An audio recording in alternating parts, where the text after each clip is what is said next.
হালাল ভাবে রিজিক অন্বেষণ করা এটা অন্যতম ফরজ। কেন? নিজের খেতে হবে, পরিবারের পিছনে ব্যয় করতে হবে, ভালো ভালো কাজে ব্যয় করতে হবে। আমি যদি সুস্থ থাকি তবেই না ইবাদত করতে পারবো। আমি যদি ভালো থাকি, আর্থিক অবস্থা ভালো থাকে তবেই না দান করতে পারবো।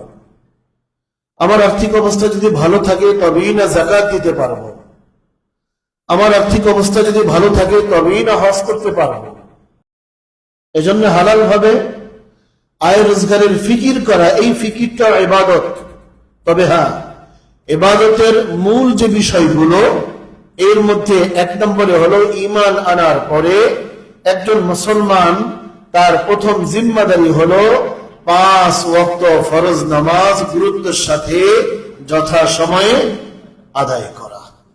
এজন্যই তো রাসূল বলেন, বুনিয়াল ইসলামু খামসিন শাহাদাতু আল্লা ইলাহা ইল্লাল্লাহ।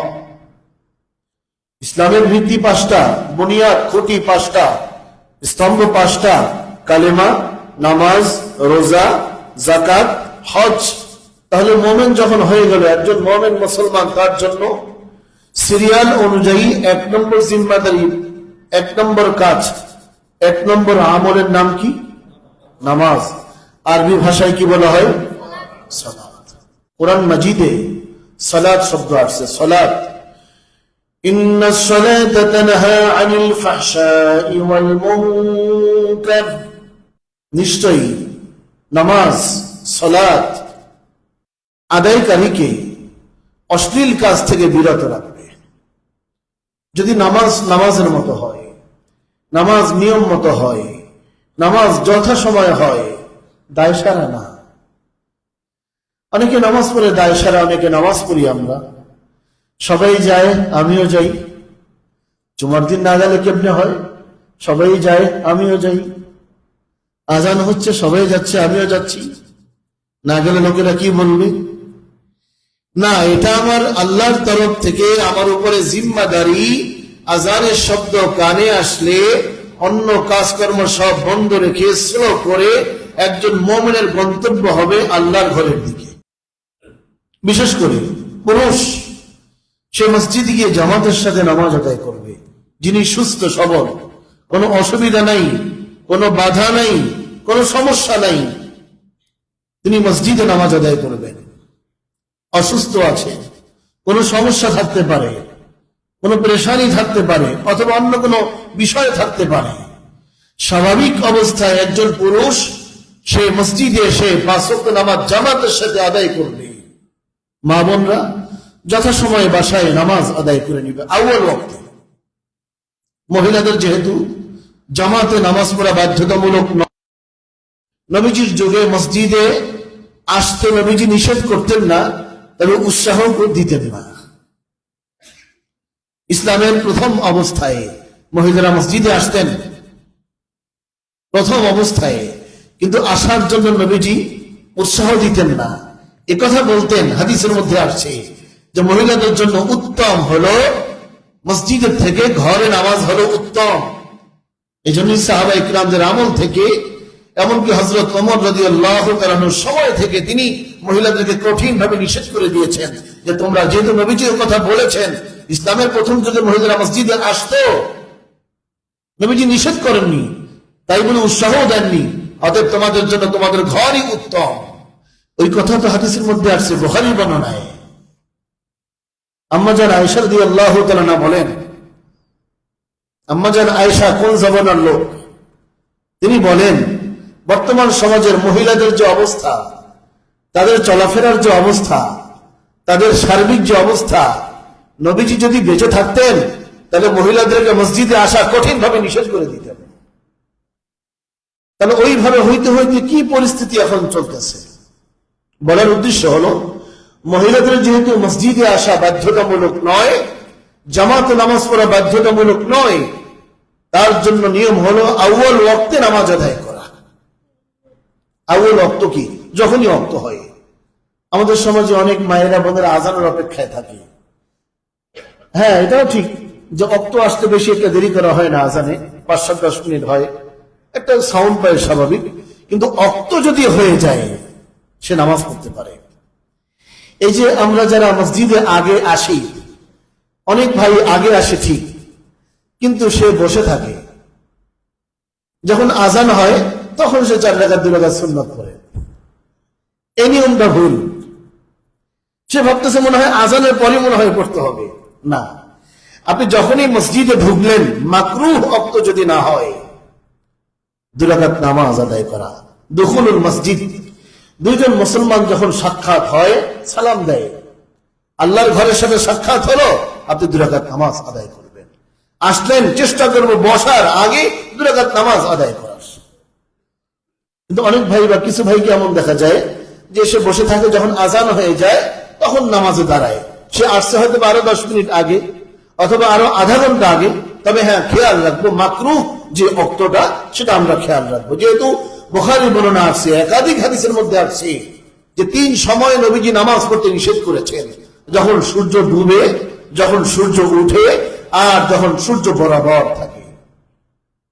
এই বিষয়গুলো আমরা খেয়াল রাখবো ইনশাআল্লাহ। যে বিষয়ে আয়াত তেলাওয়াত হয়েছে এবং নবীজির অসংখ্য হাদিসে মোবারক থেকে হাদিস পেশ হয়েছে, এই আয়াত ও হাদিসের মধ্যে যে বিষয়টা আলোচনা আনা হয়েছে, এই সমস্যাটা আমাদের সমাজে, আমাদের দেশে এমন ভাবে চলছে, নিজের অজানায় অজান্তে কি পরিমাণ যে গুনাহ আমাদের হয়ে যাচ্ছে, আমরা নিজেরাও অনেকে খেয়াল করতে পারি না যে কি পরিমাণ গুনাহ আমাদের হয়ে যাচ্ছে, পাপ আমাদের হয়ে যাচ্ছে।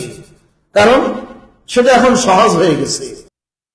আল্লাহ কি বলছেন তাহলে সেই আয়াতের মধ্যে? ইয়া আইয়ুহাল্লাযীনা আমানু ইসতানিবু কাসীরাম মিনায-যন্নি ইন্না বা'দায-যন্নি ইসমুন। আল্লাহ তাআলা মুমিনকে লক্ষ্য করে বলছেন। মুমিন কি? ইয়া আইয়ুহাল্লাযীনা আমানু, হে মুমিনগণ, তোমরা যারা ঈমান এনেছো, তোমরা যারা কালেমা পড়েছো, মুমিন হয়েছো, জবানে বলেছো লা ইলাহা ইল্লাল্লাহ মুহাম্মাদুর রাসূলুল্লাহ, বলিনা সাল্লাল্লাহু আলাইহি ওয়াসাল্লাম। জুমার দিনে একটা তাসবিহ বানিয়ে নেন না, একটা শখ প্ল্যান, যে আমি প্রত্যেক জুমার দিনে 100 বার দুরূদ শরীফ পড়ব। শখ ছাড়া কাজ সফলতা আসে না। টার্গেট ছাড়া, প্ল্যান ছাড়া কাজের সফলতা ওইভাবে আসে না। আগে থেকে যদি প্ল্যান থাকি, শখ থাকি, কর্মসূচি থাকে, সেই কাজের সফলতা তুলনামূলক বেশি আসে। সময় তো চলে যায়। গত সপ্তাহে জুমার নামাজ পড়লাম, আবার আজকে জুমার নামাজ। এটা ঠিকই আমাদের আলামত যে সপ্তাহ কিভাবে যাবে, মাস কিভাবে যাবে। সপ্তাহ গেল মনে হয় একদিন সেদিন, মাস গেল মনে হয় 1 সপ্তাহ যায়নি, বছর গেল মনে হয় 1 মাসে শেষ হয়নি। অর্থাৎ সময়ের বরকত মানুষ পাবে না, পাবে না। এত তাড়াতাড়ি জুমা চলে আসে, ওই দিন তো সপ্তাহেই যায়, দিন তো কম হয় না। ঘন্টা তো আগের মতোই আছে, মিনিট সেকেন্ড তো আগের মতোই আছে, মাসের হিসাব তো আগের মতোই আছে, বছরের হিসাব তো আগের মতোই আছে, কিন্তু সময়ের বরকত আমরা পাই না। এগুলো কিয়ামতের কিছু আলামতের মধ্যে একটি অন্যতম আলামত। সময়ের বরকত মানুষ পাবে না। এই হইতে হইতে কেমনে কেমনে বয়স হয়ে গেল, কবরের জগতে চলে যাচ্ছি। হইতে হইতে কেমনে বয়স এত হয়ে গেল, নিজেও টের পাবে না। আমার বয়স 50 হয়ে গেছে, 60 হয়ে গেছে, 65 হয়ে গেছে। সময়ের বরকত পাবে না। আল্লাহ তাআলা বলছেন, ইয়া আইয়ুহাল্লাযীনা আমানু ইসতানিবু কাসীরাম মিনায-যন্নি ইন্না বা'দায-যন্নি ইসমুন। হে মুমিনগণ, ইজতানিবু কাসীরাম মিনায-যন্নি, তোমরা বেঁচে থাকো, বেশি বেশি ধারণা করতে যাইও না, গুমান করতে যাইও না, সন্দেহ করতে যাইও না, সন্দেহ করে কোন বিষয়ে সিদ্ধান্ত নিও না। আরবি শব্দ হলো জন। এই জন, গুমান, ধারণা থেকে বেঁচে থাকো। কারণ ইন্না বা'দায-যন্নি ইসমুন, কেননা কিছু কিছু ধারণা ভুল হয়ে থাকে, গুনাহ হয়ে থাকে। রাস্তা দিয়ে হেঁটে যায়, হয়তো একটু আপনার দিকে নজর পড়ছে, একটু হাসি আসছে, সে হাসি দিয়েছে। ঘটনা কি আমাকে দেখে হাসি দিল কেন? মনে হয় কোনো কারণ আছে। এই বললো একজনের কাছে, সেখানে শুরু হলো সমালোচনা, সেখান থেকে পর্যালোচনা, সেখান থেকে শত্রুতা। আসলে বিষয়টা কিছুই না। আচ্ছা, এরকম অসল লোক সমাজে আছে কি নেই? এরপরে সেটা নিয়ে বৈঠক। আর আমরা তো গল্প গুজব করতে খুব পছন্দ করি। গতকালকে না একদিন আগে এক ভাই বলতেছিলেন যে হুজুর ফজরের নামাজ পড়ে গেছি চায়ের দোকানে, অনেক দিনে চায়ের দোকানে চা পরোটা খাই না, তো চায়ের দোকানে ফজরের পর গরম চা গরম পরোটা খাইতে ভালোই লাগবে। আল্লাহ, চা পরোটা খাইতে গেছি, মনে হয় যেন সেটা জাতিসংঘের কোন সদর দপ্তরে বসছি মনে হয়। তার ভাষা এটা আর কি, হয়তো একটু বেশি বলছে আর কি। এক একজনের গবেষণা, এক একজনের আলোচনা চায়ের দোকানে। অথচ এ কথা বললে অনেকে কষ্ট পায়, আবার মসজিদে একটু সময় দেওয়ার সুযোগ পায় না। ওই চায়ের দোকানে ঘন্টাকে ঘন্টা সময় দেয়, কিন্তু আল্লাহর ঘরে নামাজ শেষ হয়ে গেলি খুব কেমনে তাড়াতাড়ি উঠে যাবে, অস্থির থাকে। আল্লাহ বলছেন ইজতানিবু কাসীরাম মিনাজ-যন্নি, অনেক ধারণা ভুল প্রমাণিত হয়, মিথ্যা প্রমাণিত হয়, গুনাহ হয়ে যায়। অতএব ধারণা করা যাবে না, অহেতুক নির্দিষ্ট প্রমাণ ছাড়া, দলিল ছাড়া কারো ব্যাপারে কোনো ধারণা, কোনো কুধারণা করা যাবে না, বরং সব সময় ভালো ধারণা রাখতে হবে। নির্দিষ্ট প্রমাণ ছাড়া, তথ্য ছাড়া, নির্দিষ্ট দলিল ছাড়া, ডকুমেন্ট ছাড়া কারো ব্যাপারে কোনো কুধারণা কখনো করা যাবে না। কোরআনের নির্দেশ, হাদিসের কথা, আল্লাহর বাণী, রাসূলের কথা। আর আমরা কি করি? একটু সন্দেহ হয়েছে, সন্দেহ বেশ শেয়ার, কি শিশু, কি নারী, কি বয়স্ক, কি যুবক, সবাই শেয়ার করতেছে, কেউ বুঝে কেউ না বুঝে। একটা মিথ্যা তথ্য ছড়িয়ে দেওয়া হলো, মোবাইল তো হাতে হাতে আছে, যে দেখতেছে শেয়ার করতেছে। নবীজি বলেন কাফা বিল মারই কাযিবান আন ইউহাদ্দিসা বিকুল্লি মা সামিআ, মিথ্যাবাদী হওয়ার জন্য এটাই যথেষ্ট, একটা কথা শুনলো যাচাই বাছাই ছাড়া সেই কথা সে বলা শুরু করলো, সে বয়ান শুরু করলো, সে প্রচার শুরু করলো, যাচাই বাছাই করলো না। আমি যে ফেসবুকে, ইউটিউবে, ইন্টারনেটে অথবা কারো কাছ থেকে একটা কথা শুনলাম যাচাই বাছাই ছাড়া, আমি মুখের শেয়ার, আরে শেয়ার তো শুধুমাত্র মোবাইলের শেয়ার না, মুখের শেয়ারও আছে কি নেই? আর যেই সব কথায় গন্ডগোল লাগে, ফিতনা লাগে, এক কথায় অসুন্দর ভাষায় গিরিঙ্গি লাগে, এই কথাগুলো মানুষের জবানে শেয়ার বেশি হয়, জবানে শেয়ার বেশি হয়। কি রাস্তাঘাটে ভাই শোনেন, শুনছেন যে ঘটনা, শোনেন তাহলে, এই ভাই একটু এদিকে আসেন না, কি খবর রাখেন, খবর রাখেন কিছু, কি ঘটছে শোনেন। যেই সব কথায় সমাজে ফিতনা ছড়ায়, ঝামেলা হয়, পরস্পর দ্বন্দ্ব শুরু হয়, সেগুলি মানুষ বা আমরাই তো যেমন করি মোবাইলে শেয়ার, তেমন করি জবানে শেয়ার। অথচ একটা পর্যায়ে গিয়ে দেখা যায় সব ছিল মিথ্যা, সব ছিল বানোয়াট, সব ছিল গুজব। আচ্ছা, এরকম বহুত ঘটনা বাংলাদেশে ঘটছে কি ঘটে নাই? নিশ্চিত ভাবে কোনো তথ্য না পেয়ে, সেটা কোনো রাষ্ট্রীয় কোনো কথা বিষয় হোক, সামাজিক কোনো বিষয় হোক, ব্যক্তির কোনো বিষয় হোক, রাষ্ট্রীয় কোনো বিষয় হোক, সামাজিক কোনো বিষয় হোক, ব্যক্তির কোনো বিষয় হোক, একটা কথা শুনলে অথবা মোবাইলে একটা কথা দেখলে, ফেসবুকে একটা কথা দেখলে, ওটা কনফার্ম একদম নিশ্চিত না হয়ে কোনোভাবেই ছড়ানো যাবে না, বলা যাবে না। আল্লাহ, আমাদের ছেলে মেয়েগুলো, যেই ছেলে মেয়েগুলো থাকার কথা পড়ার টেবিলে, এখন সামান্য অজুহাতি কি এক পরিবেশ হয়ে গেছে, সামান্য অজুহাতি সব রাস্তায় চলে আসে। ন্যায্য অধিকারের জন্য দাবি জানাবে স্বাভাবিক, কিন্তু যেইভাবে রাস্তায় আসা শুরু হয়েছে সামান্য সামান্য অজুহাতে, এটা কিন্তু ভালো লক্ষণ না, এগুলি কন্ট্রোল করা উচিত। এটা ভালো লক্ষণ না। লেখাপড়া নাই এগুলি বললে আবার আমাদের কলিজার টুকরা ছাত্র ভাইয়েরা নাকশ হয়ে যাবে। হ্যাঁ, অবশ্যই বৃষ্টির মধ্যে বিভিন্ন জায়গায় অনেক কষ্ট হয়েছে, ব্যাপারে সরকারি সিদ্ধান্ত দরকার ছিল। এরপরে যা হয়েছে, সরি বলছে শেষ, সবার তার পাও ধরে মাপ চাওয়া লাগে না? লাগে। উপরস্থ কর্মকর্তা সরি বলছে শেষ। সেই ভিজে স্কুলে যে পরীক্ষা দিতে সমস্যা হলো, সে ব্যাপারে আন্দোলন, অথচ রাত 2টা 3টার সময় হাজার হাজার ছাতি মাথায় দিয়া খেলা দেখলো, সেটা কোনো বাধা হলো না। এরপরে 3 ঘন্টা 4 ঘন্টা বৃষ্টির মধ্যে ভিজে রাস্তা অবরোধ করলো, সেটা কোনো বাধা হলো না।